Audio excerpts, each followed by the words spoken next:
Goedemorgen gemeente. Hartelijk welkom in deze dienst. Ook de mensen die thuis met ons verbonden zijn. De bloemen gaan als groet aan de gemeente naar Siebe Talsma, avondrust in Makkum.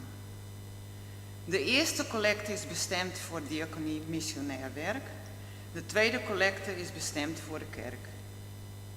Voorganger dominee Marco Roepes, lector Jansje Akkerman en organist is Ernst Walstra.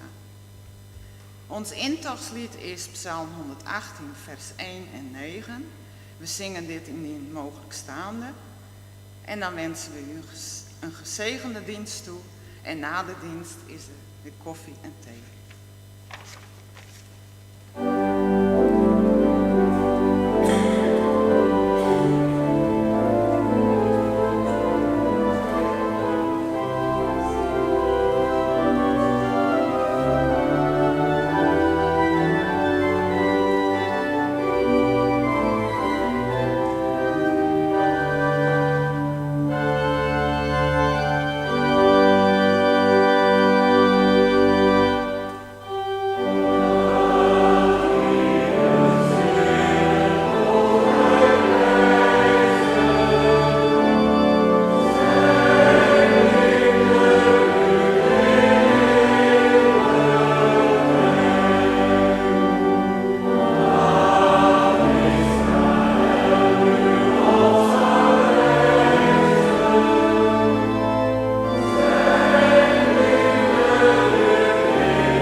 Laten we ons in stilte voorbereiden op de ontmoeting met de Heer, onze God.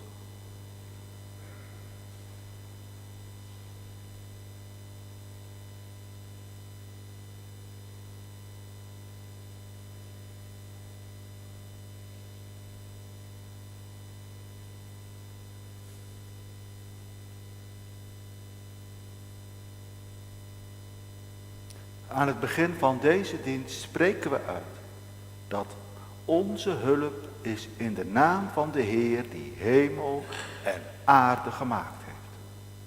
Die trouw houdt tot in de eeuwigheid en niet laat varen het werk van zijn handen. En in zijn naam groet ik u allen hier. genade, barmhartigheid en vrede zij u van God de Vader en van Christus Jezus onze Heer. Amen.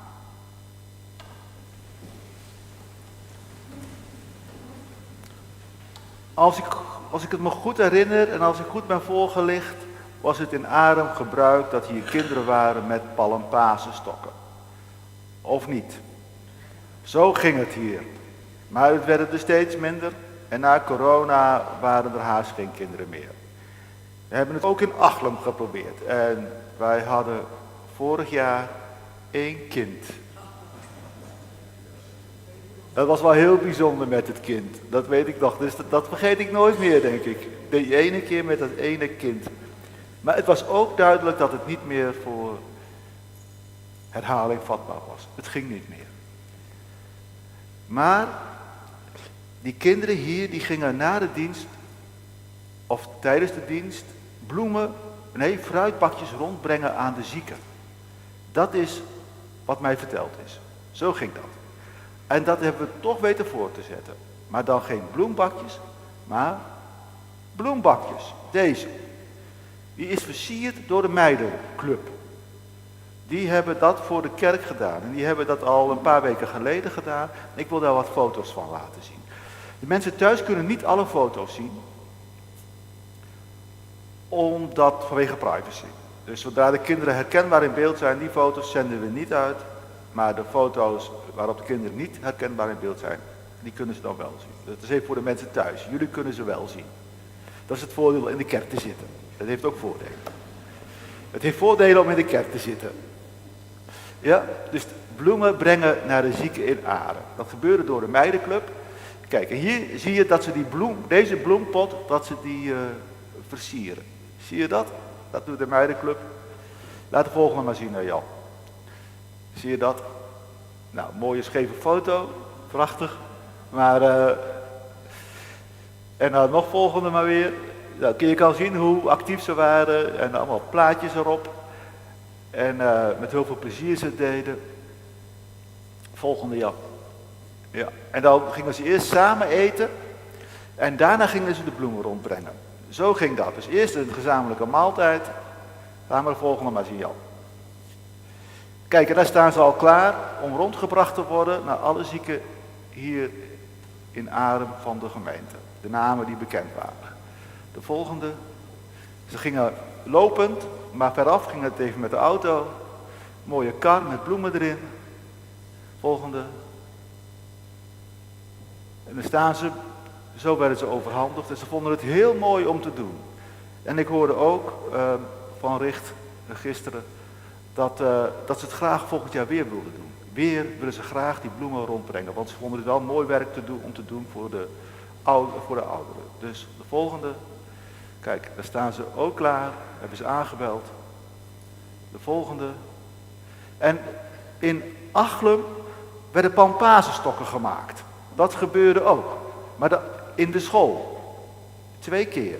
En de hele school maakte palmpasenstokken. Op vrijdagmiddag. Laat maar zien, Jan. Kijk, daar zijn ze bezig om die palmpasenstokken te maken. Ga maar verder, Jan. Zie hoe ijverig en hoe vlijtig dat gebeurde. Kijk, en daar heb je al een hele palmpasenstok. En nog een foto. Volgende. Kijk, laat deze even staan, Jan. Ze zijn niet helemaal compleet, want eentje heeft al een broodhaantje. De betekenis. Nou, sommige kruisen hebben een groen takje, kun je zien. Die verwijzen naar de palmtakken waar de mensen mee zwaaien als Jezus de stad op een ezel binnenrijdt. Hebben hier klim op, normaal is buxus, maar we weten wat er met de buxus gebeurd is vorig jaar. 30 rozijntjes, Judas verklikt hem en hij krijgt er 30 zilverlingen voor. 12 nootjes, 12 pinda's verwijzen naar de 12 leerlingen, een mandarijntje, die verwijst naar de spons met zure wijn, met een majoraantak, als Jezus aan het kruis hangt. Crêpepapier, het papier wikkelt zich omhoog, dat laat zien dat Jezus is opgestaan, God heeft hem opgewekt uit de dood. Hij leeft en het ei staat voor het nieuwe begin, het nieuwe leven. Dat wou ik even laten zien. Hebben we toch nog wat betrokkenheid over wat er allemaal gebeurd is deze week en hoe we met de kinderen Palmpasen toch nog aandacht hebben kunnen geven. Ook al zijn ze hier niet. En dan wou ik nu met elkaar het 40 dagenlied zingen.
Ik heb het refrein nog een keer. Ja, wat dan refrein heet.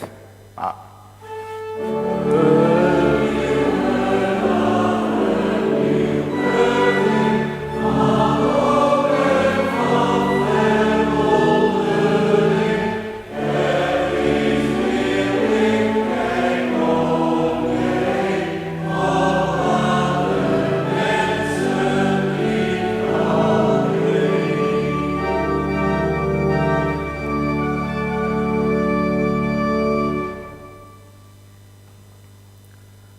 Laten we bidden.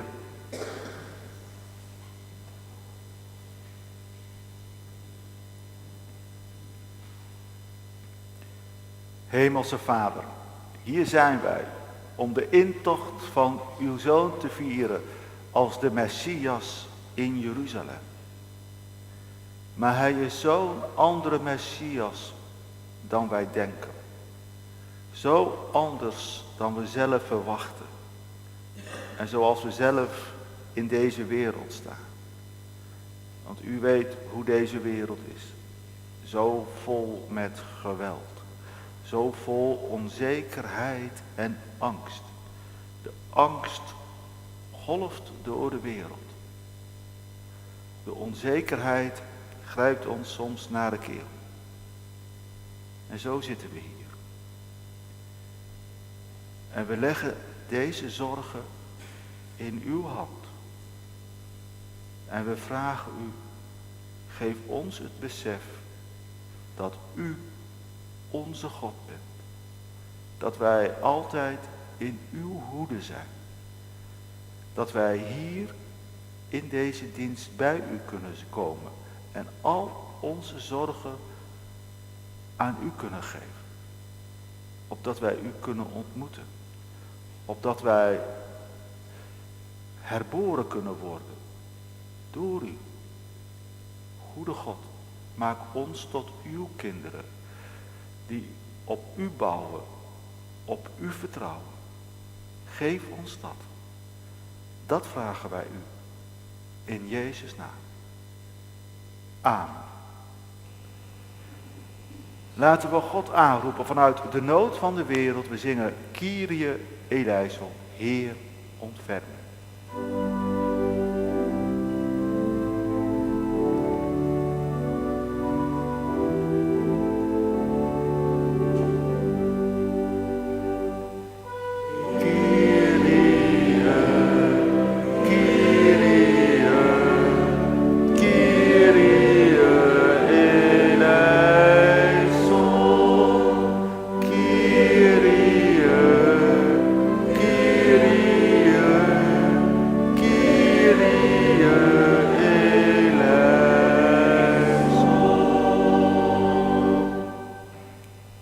Het is 40 dagen tijd, we zingen geen Gloria, maar we zingen wel gezang 558, 1, 2, 8 en 10.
Laten we bidden. Hemelse Vader, hier aan het begin van de stille week komen wij tot u. En wij vragen u om uw geest. Opdat wij gaan beseffen wat de weg betekent die uw Zoon voor ons gegaan is. Dat wij daadwerkelijk uw liefde mogen proeven. Dat uw liefde voor ons werkelijk mag raken. En de grond mag worden van ons bestaan. Zend uw geest. Opdat wij met uw Zoon meegaan. Deze weken. Opdat wij zelf herboren mogen worden. Opdat wij sterven en opstaan met hem in deze week. Zend daarom uw geest in ons hart. Dat vragen wij u in Jezus' naam. Amen. De eerste schriftlezing van vanochtend is Zacharia 9, de versen 11 tot en met 13.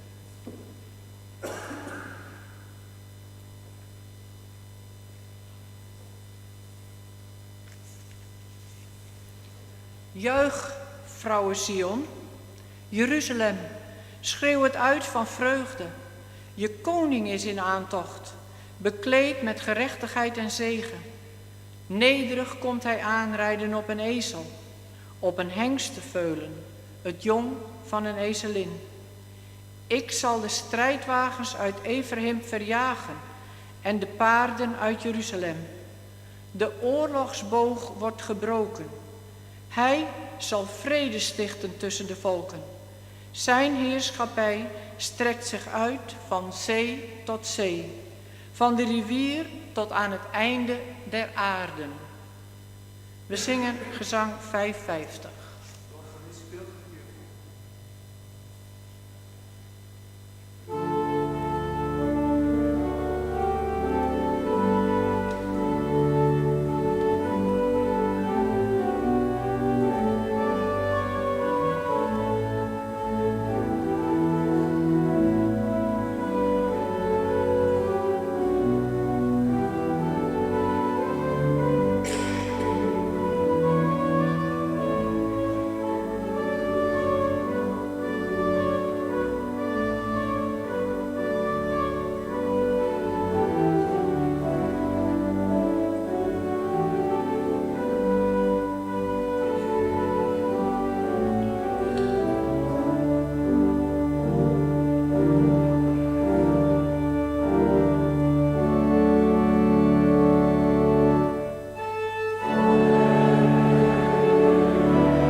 Toen hij Betfage en Betanië bij de Olijfberg naderde, stuurde hij 2 van de leerlingen vooruit en zei tegen hen: ga naar het dorp daarginds, daar zullen jullie een vastgebonden veulen vinden, dat nog nooit door iemand is bereden.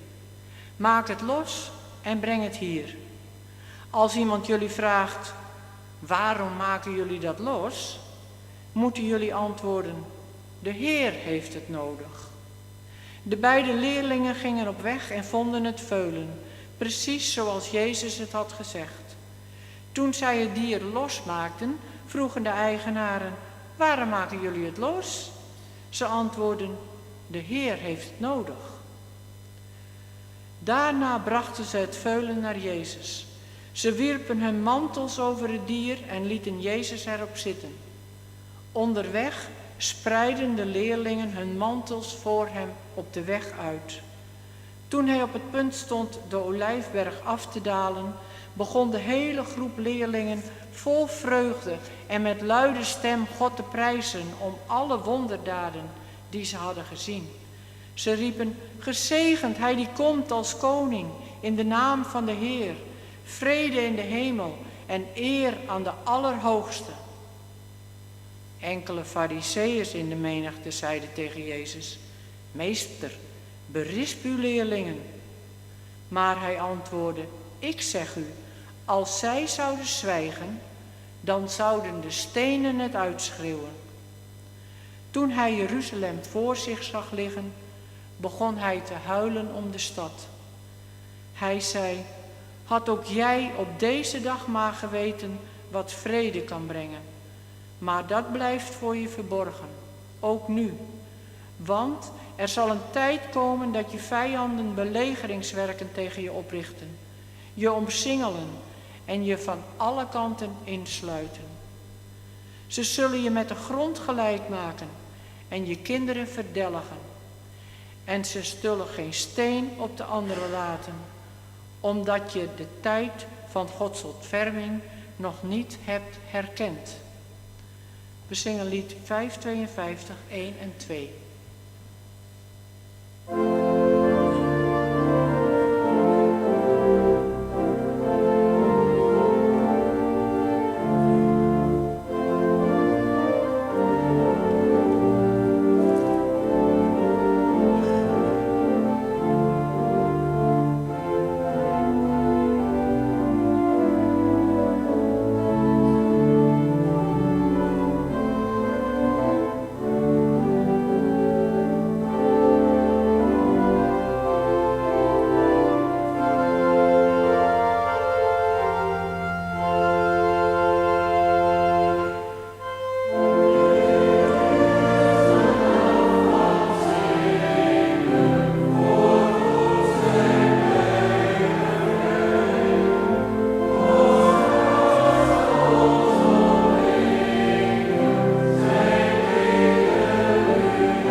Na uitleg en verkondiging zingen we gezang 995, 1 en 2.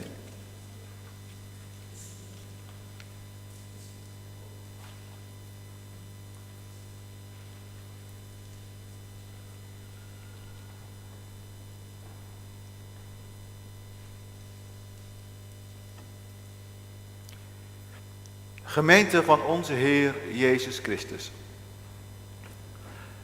Wat een blijdschap in Jeruzalem vandaag. En dan bedoel ik niet de huidige politieke situatie daar.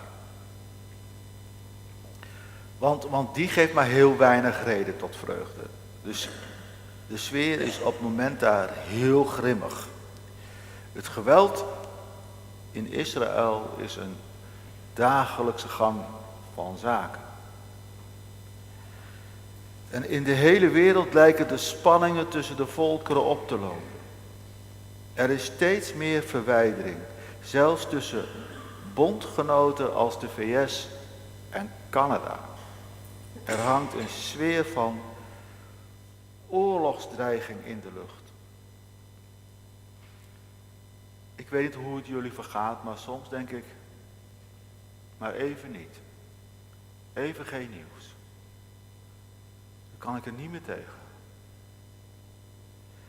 Al dat gedoe, dan scherm ik mezelf maar even af tegen al die narigheid die mij via het nieuws tegemoet komt. De handelsoorlog die dan maar op en neer gaat nu. Van het ene uiterste in het andere uiterste.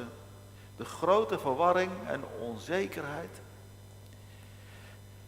Even niet. Maar ik bedoel met blijdschap, bedoel ik vandaag, blijdschap vandaag in Jeruzalem, wat we in de Bijbel lazen. Hoe Jezus Jeruzalem wordt binnengehaald. De mantels worden neergelegd op de grond voor het veulen waarop Jezus Jeruzalem mee binnenrijdt. Die mantels die vormen een soort van loper. En de grote volgelingen, de groep volgelingen die roept, gezegend hij die komt als koning in de naam van de Heer, vrede in hemel en eer aan de Allerhoogste. Gezegend hij die komt als koning. Weten jullie waar die woorden vandaan komen? Die komen uit Psalm 118. We hebben het gezongen in het 9e vers vanochtend. Daar zie je ook weer die woorden. Ze citeren een psalm. En vrede in de hemel en eer aan de Allerhoogste. Dat lijkt op de engelenzang, hè? Die engelenzang klinkt weer opnieuw haast. Maar nu uit de woorden van mensen. Bijzonder hoe intocht en geboorte van Jezus samenhangen. Het is 2 keer een intocht. De eerste is de intocht van Jezus in deze wereld en nu de intocht in Jeruzalem.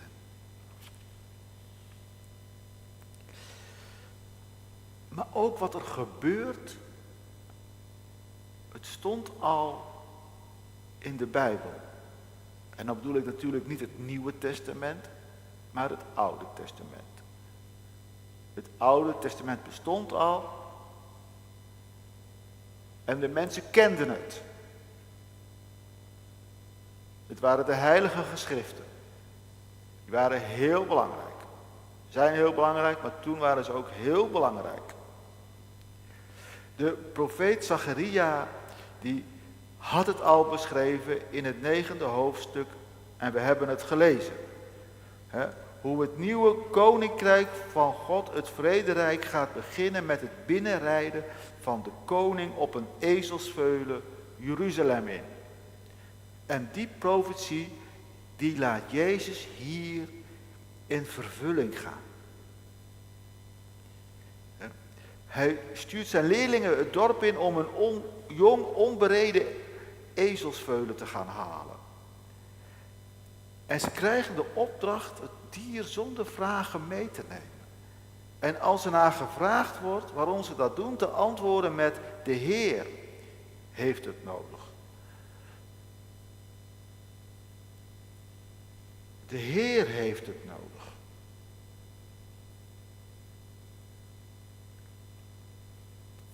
Als ik dat op mij in laat werken, de Heer heeft het nodig, dan verwijst dat naar de Messias. De door God beloofde nieuwe koning die zal bevrijden. En het gaat precies zoals Jezus het heeft gezegd. Hier rijdt de Messias Jeruzalem binnen. Wat denken jullie? Wat zullen de leerlingen daarbij gedacht hebben?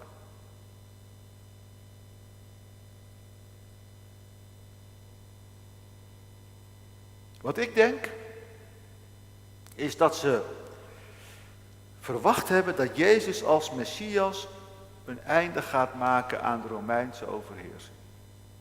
Dat denk ik. Hij zal die ellendige Pontius Pilatus, die wreedaard, het land uitgooien en een nieuw, vrij, onafhankelijk koninkrijk Israël beginnen. Het rijk van zijn voorvader David, of misschien nog wel meer, dat van Salomo, dat al een beetje op een vrederijk leek. Dat zal maar een kleine voorafspiegeling blijken te zijn van dat grootse rijk dat Jezus zal beginnen. Nu gaan de tijden veranderen. Het grootste moment van de geschiedenis is aangebroken. Nu komt de grote ommekeer. Zacharia 9 gaat voor onze ogen in vervulling. Het moment is daar.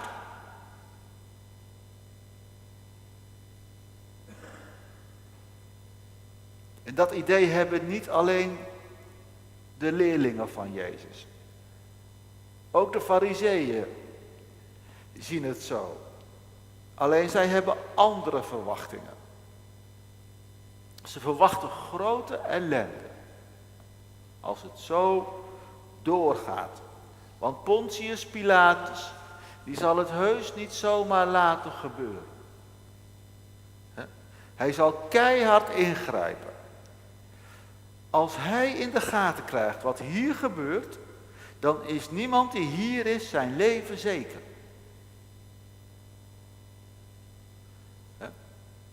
Dat heeft hij al laten zien. Een paar weken geleden hadden we het erover. Over die moordpartij die hij aanrichtte onder de Galileërs. Pontius Pilatus, die liet niet over zich lopen. Hij was tot grote wreedheden in staat. Grote moordpartijen. Pontius Pilatus schrikt niet terug voor terreur. Dus wat zeggen ze? Ze zeggen tegen Jezus dat hij zijn leerlingen moet terechtwijzen. Ze moeten hiermee stoppen. Nu.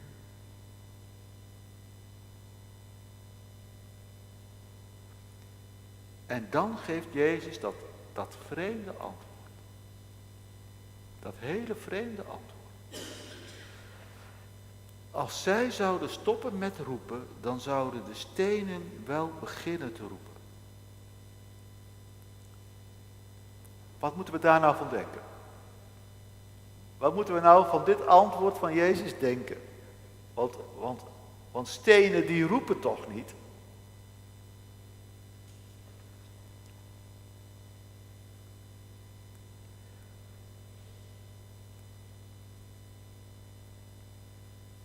Als er iets vreemds staat in het Nieuwe Testament, dan is dat vaak een aanwijzing dat we te maken hebben met een tekst uit het Oude Testament. Dat die een hele belangrijke rol speelt. Naar de heilige geschriften uit Jezus' tijd, naar de woorden van een profeet, en dat klopt. In dit geval Habakuk. Wel eens van gehoord van Habakuk, denk ik, of niet? Een kleine profeet, vers 11. Weet je wat Habakuk daar schrijft? Zelfs de stenen klagen je aan vanuit de muur en de balken stemmen ermee in vanuit het gebind. Wee hem die een stad bouwt op bloed, een vesting sticht op onrecht. Dus waarom roepen de stenen daar in Habakuk? Waarom laat Habakuk die stenen roepen? Vanwege het onrecht. Het onrecht is zo gruwelijk dat zelfs de stenen beginnen te roepen.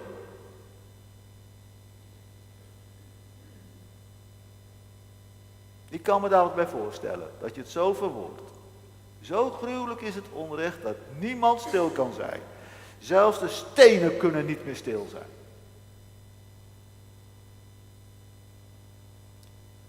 Het kan echt niet. En dat roepen tegen onrecht ligt heel dichtbij tegen het roepen, het bidden om het koninkrijk van God aan. Het bidden om het koninkrijk van God is de vraag dat het onrecht, de pijn en het verdriet zullen stoppen.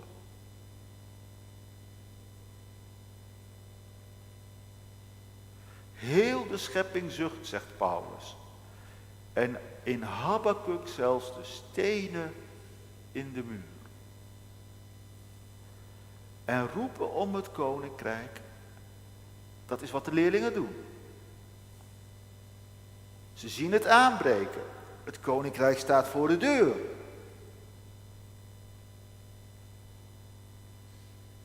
En dan begint Jezus te huilen. Dan begint hij te huilen. Als hij dat gezegd heeft. Als die Habakuk 2 heeft aangehaald. Om het onrecht. Want wat hij ziet gebeuren. Dat is zo vreselijk. De lezers. Lucas schreef zijn evangelie op. En toen het klaar was. Toen werd het voorgelezen in de gemeente. Zo stel ik me dat voor. Het ging niet naar de persen, want die bestonden nog niet. Dus het werd opgeschreven, het boekwerk was klaar en het ging de gemeente in. En de gemeente kwam bij elkaar en ze hoorden voor het eerst het evangelie naar Lucas voorgelezen worden.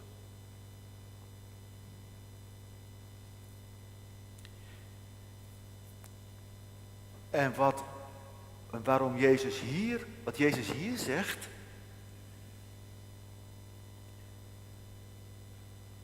ze weten precies waarover het gaat. Want het is dan nog maar kort geleden wat er gebeurd is. Jeruzalem kwam in opstand tegen de Romeinen. En wat de Romeinen vreesden bij de intocht van Jezus, dat gebeurde toen. Hoe een soort van messiaanse beweging die Jeruzalem wou bevrijden van de Romeinen, de ondergang van Jeruzalem in gang hebben gezet. De Romeinen die kwamen met zware wapens, een overmacht, en de stad was volledig machteloos. En het was vreselijk. Het was vreselijk. De bewoners werden afgeslacht. De stad werd totaal vernietigd. En de tempel was definitief vernietigd. Dat gebeurde in het jaar 70. En sinds die tijd is van de tempel alleen nog maar een klein overblijfsel over. En jullie kennen die wel. Dat overblijfsel van de tempel uit het jaar 70. De klaagmuur. De klaagmuur, dat restant, dateert uit die tijd. Dus die vernietiging die tot de klaagmuur heeft geleid. Daarom huilt Jezus hier in Lucas.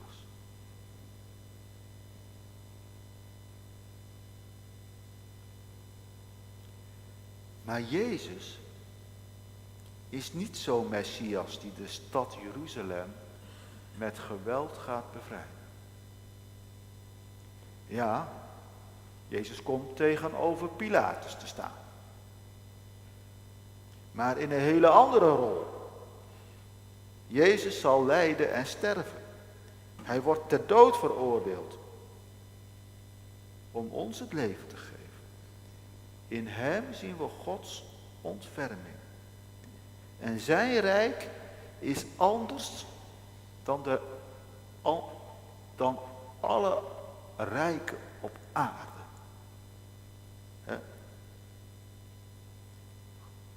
Zijn Gods rijk zien we met Pasen, als hij opstaat uit de dood. Jezus verslaat niet de Romeinen, Jezus verslaat zonde en dood. De machten die ons klein houden. De wortel van alle ellende. Jezus is het teken van Gods liefde. En dat rijk van God kan ook voor ons vandaag beginnen. Door ook Jezus binnen te laten komen in je hart. Laat Hij intocht houden in je leven. Door je te wijden aan Gods liefde. Door de liefde die Jezus leerde te leven. Zoals Hij deed. Zijn kruisdood is daarvan het meest zichtbare teken. Jezus leed voor ons, opdat wij zouden leren wat het koninkrijk van God echt is. Dat het niet met wapens bevochten kan worden. Alleen maar door het geloof in Hem als Messias. Een ander woord voor Messias, dat is Christus. Dus hetzelfde woord.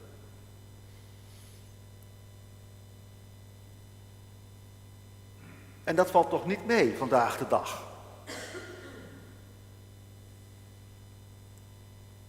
Want we laten ons zomaar meeslepen in deze wereld door een of andere politicus. Er wordt zoveel haat geleerd vandaag de dag. Zoveel haat. Want, laten we eerlijk zijn. We haten heel erg graag. De ander haten. Dat is een boodschap die het goed doet. En politici weten dat maar al te goed.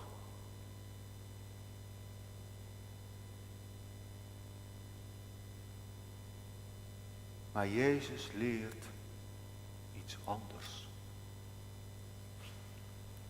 Hij leerde en leefde de liefde. Leren wij van Jezus? Zeggen wij nee tegen de haat? En beginnen wij hier al te werken aan dat nieuwe rijk van God?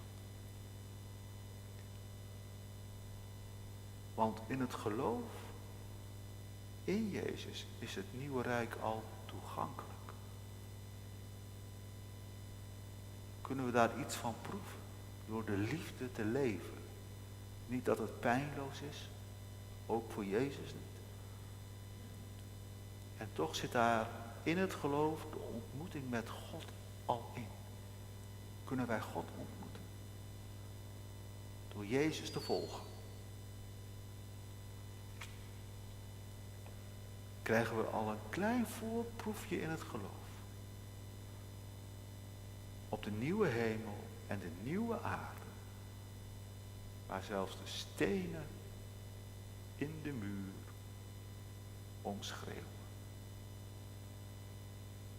Amen.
Laten wij bidden.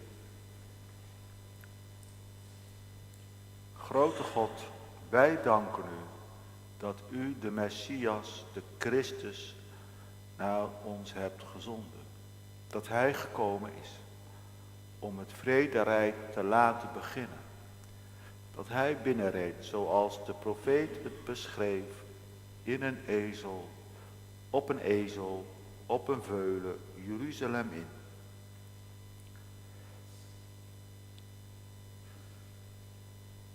Maar er gebeurt ook nog zoveel onrecht in deze wereld. Zoveel. Er is zoveel armoede. Er is zoveel geweld. Er is zoveel ellende. Wij bidden u. Laat komen, Heer, uw rijk. Laat het toch komen. Wij wachten op uw rijk, waarin alle ellende, al het verdriet voorbij zal zijn. Wij bidden u om Rusland en Oekraïne, om het geweld daar, om de oorlog die maar voortduurt. Wij bidden u om zoveel andere landen, zoals Ethiopië en Eritrea, om Soudaan, om Congo, om Libië, om Syrië, om Rwanda, om Mozambique, om Mexico, om zoveel landen in deze wereld waar oorlog en ellende is. We denken ook aan Birma en Thailand, getroffen door een aardbeving en haast alweer vergeten. We kunnen het niet meer bijhouden waar ellende is in deze wereld. Soms bedreigt ons de onverschilligheid. Dat het ons niet meer kan schelen wat er gebeurt. Dat we al zo verhard zijn dat wij niet meer geven om de mensen die in ellende leven. Dat we alleen nog maar aan onszelf denken. Hoe ver af zijn wij dan van uw koninkrijk? Want uw koninkrijk begint met de intocht van Jezus in ons hart. Dat wij ons openstellen voor uw liefde. Dat wij weten dat hij Messias was door te lijden, door te sterven en op te staan. Dat wij dat geloven en dat wij die weg met hem gaan, deze week. Wij bidden u voor iedereen die moeite heeft in deze wereld, vanwege ziekte of vanwege gemis, vanwege financiële moeilijkheden, vanwege psychische problemen, vanwege zoveel dingen in deze wereld. Wij bidden u voor iedereen. Wij bidden u voor onszelf. En wij vragen u, leg uw handen op ons. En laat ons nu in uw koninkrijk komen. Het koninkrijk van het geloof. Dat Jezus al begonnen is met het koninkrijk. En dat wij daarbij mogen horen. Door zijn liefde te leven. Help ons daarbij.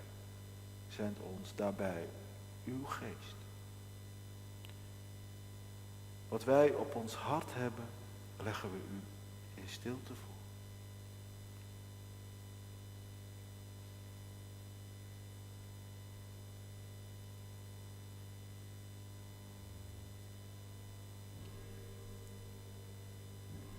Al onze gebeden zijn een schreeuw om uw koninkrijk.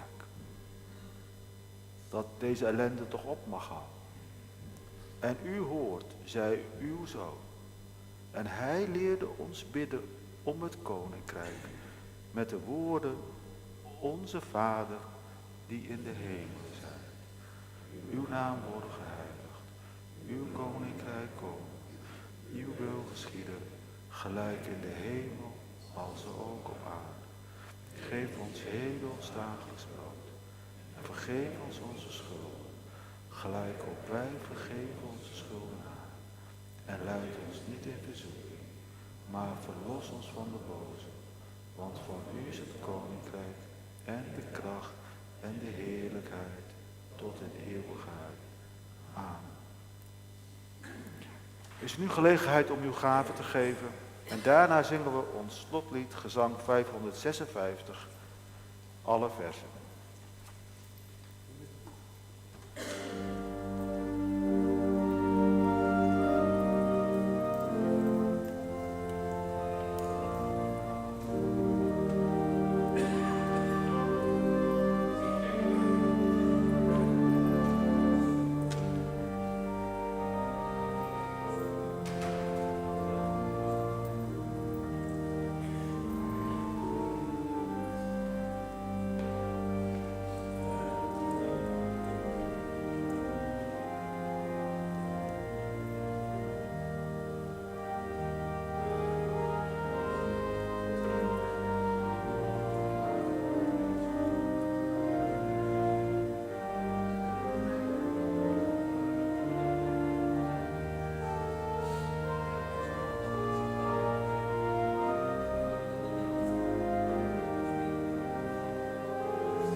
Ga nu heen in vrede met de zegen van onze Heer.